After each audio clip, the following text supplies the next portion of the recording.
Assalamualaikum warahmatullahi wabarakatuh. Perkenalkan, kami dari kelompok 8 kelas fisika K22. Jadi pada video kali ini kami akan mempresentasikan hasil dari research based learning kami dengan topik konversi energi pada peristiwa gerak di bidang miring dan lengkung. Nah, sebelum itu kami akan memperkenalkan anggota kami terlebih dahulu. Dimulai dari saya sendiri, Faris Riza Maulana, dengan NIM 165236163. Perkenalkan, nama saya Muhammad Ari Surya Putra dengan NIM 165523083. Nama saya Frizal Hendra Pratama dengan NIM 165234041. Nama saya Sahibul Faras dengan NIM 165233139. Perkenalkan, saya Atian Nugraha Morajuang dengan NIM 196230055. Perkenalkan, nama saya Muhammad Alfansyah dengan NIM 196230065. Perkenalkan, nama saya Orvin Andika Iksan Abista dengan NIM 196236167. Oke, jadi pada video kali ini kami akan melakukan percobaan konversi energi pada peristiwa gerak di bidang lengkung dan miring.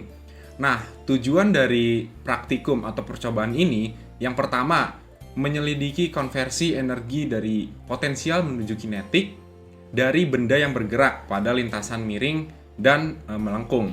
Yang kedua, menyelidiki pengaruh dari bentuk dan kemiringan benda pada waktu tempuh benda yang bergerak. Nah, untuk membuktikan percobaan ini, kami membuat alat dua lintasan. Nah, lintasan yang pertama itu lintasan lurus dengan kemiringan 30 derajat. Untuk lintasan kedua adalah lintasan melengkung, seperti ini. Nah, selanjutnya kami akan menampilkan proses pembuatan alat.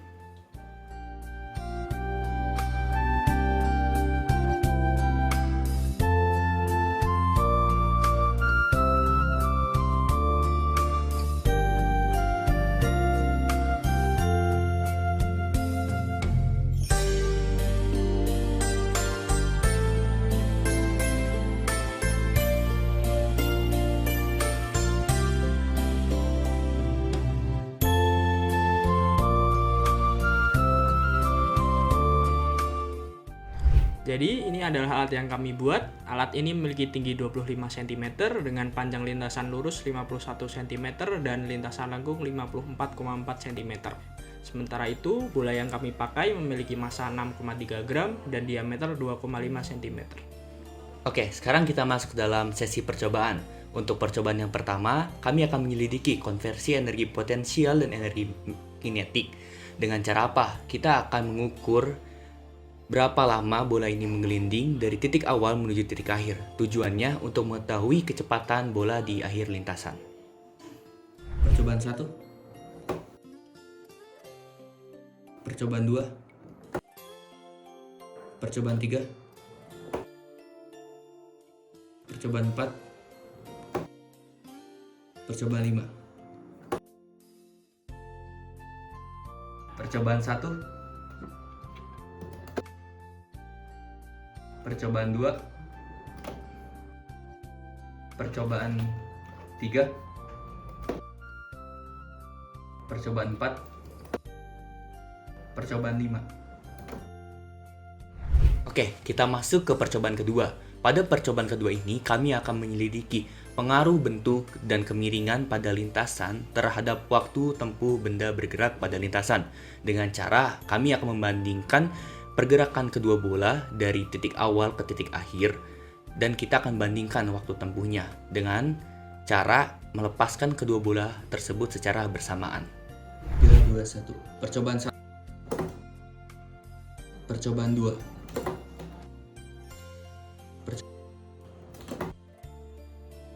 Percobaan 4. Percobaan 5. Di sini kami akan mempresentasikan hasil analisis data yang kami dapatkan dan telah kami olah. Berikut adalah analisa hubungan bentuk lintasan terhadap kecepatan. Berikut adalah tabel mengenai perbandingan waktu tempuh antara dua lintasan. Masing-masing lintasan memiliki 5 percobaan. Namun dalam percobaan ini, 5 percobaan tersebut memiliki waktu tempuh yang sama. Untuk waktu tempuh bidang lurus miring sebesar 0,34 detik, untuk bidang melengkung sebesar 0,31 detik. Untuk kecepatan rata-rata dalam bidang miring lurus sebesar 1,5 meter per second, kecepatan melengkung sebesar 1,75 meter per second. Lalu, dalam kecepatan 5 cm sebelum titik akhir pada bidang miring yang lurus, kecepatannya sebesar 1,572 meter per second. Lalu pada bidang melengkung, kecepatan 5 cm sebelum titik akhir sebesar 1,754 meter per second. Lalu berikutnya adalah perbandingan gerak antara dua lintasan, yaitu lintasan bidang miring dengan bidang melengkung. Dapat dilihat dalam 20 cm pertama, kecepatan bidang melengkung lebih cepat dibandingkan dengan bidang lurus. Namun dengan seiring waktu, kecepatan bidang melengkung melambat hingga jarak tempuh pada 35 cm. Bidang melengkung mulai menyusul lagi dan seterusnya kecepatannya menyamai dengan bidang miring. Dan berikut adalah grafik perbandingan gerak antara lintasan lurus dengan lintasan melengkung. Dapat dilihat dalam lintasan lurus, kecepatan yang dilalui relatif konstan karena lintasan yang dilalui lurus saja. Berbeda dengan kecepatan pada bidang melengkung, grafiknya cenderung berkurva karena dalam beberapa sentimeter pertama kecepatannya lebih tinggi dibandingkan kecepatan lurus, dan akhirnya kecepatannya melambat menyamai dengan kecepatan lurus. Berikutnya, hubungan bentuk lintasan. Lintasan 1 untuk lintasan lurus dan lintasan 2 untuk lintasan melengkung. Energi mekanik di awal lintasan harusnya kedua lintasan tersebut sama karena tinggiannya sama, dan begitu juga untuk energi mekanik di ujung lintasan. Bila ditinjau dari posisi akhir, DR yaitu potongan lintasan dapat dilihat pada potongan lintasan 1 memiliki sudut sebesar theta 1 dan lintasan 2 memiliki sudut sebesar theta 2.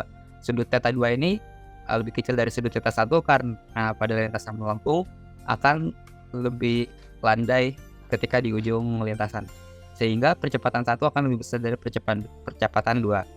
Agar P final atau P akhir dari lintasan 1 sama dengan lintasan 2, maka P inisial atau P awal 2 harus lebih besar dari P awal lintasan 1.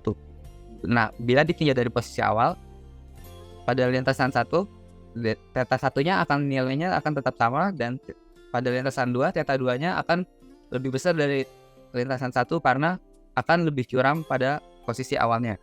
Sehingga percepatan 2 akan lebih besar dari percepatan 1. Dengan P final sama dengan P inisial ditambah A kali delta T, dengan P awalnya pasti 0 karena diam, maka V inisial 2 akan lebih besar dari V inisial 1, sehingga syarat di posisi akhir tadi terpenuhi.